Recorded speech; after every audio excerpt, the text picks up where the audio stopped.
Donald Trump has told a rally at a U.S. steel plant in Pennsylvania that he intends to double U.S. steel import tariffs to 50%. The president said the increase would offer the country's steel industry more security and vowed to stop any countries getting around the new rate. The White House said the higher levies would take effect next week. It comes after a federal appeals court granted the temporary suspension of a lower court's trade ruling that the bulk of Mr. Trump's global tariffs were illegal. We are going to be imposing a 25% increase. We're going to bring it from 25% to 50%, the tariffs on steel into the United States of America, which will even further secure the steel industry in the United States. Nobody's going to get around that. Our North America correspondent Jake Wan is following developments. For several weeks, it appeared that Mr. Trump was climbing down from his tariffs regime, either lowering the tariffs or suspending them to give room to strike deals with trading partners.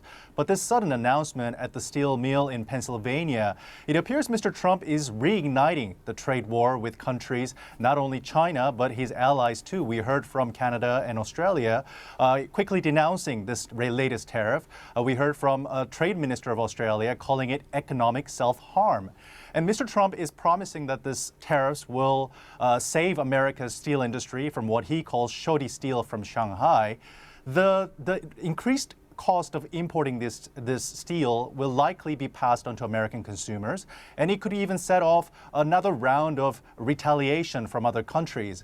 I mean, China has been negotiating with America since the two sides have slapped astronomical amount of tariffs on each other.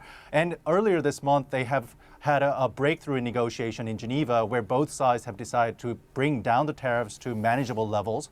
But what we heard in the last 24 hours is that two sides pointing fingers at each other, accusing the other side of breaking the promises. So for China, the #1 steel manufacturer in the world, this news from Pennsylvania won't be taken kindly. And where are we now in terms of the court process with these appeals? Because that's been quite a confusing picture as well in the last couple of days, hasn't it? Exactly. For the last few days, we heard the back and forth between courts. So several days ago, a court in Manhattan have ruled that Mr. Trump's Liberation Day tariffs on each countries around the world is in fact illegal and suspended Mr. Trump's ability to bring them down again in July. And we also heard from the federal appeals court now suspending that.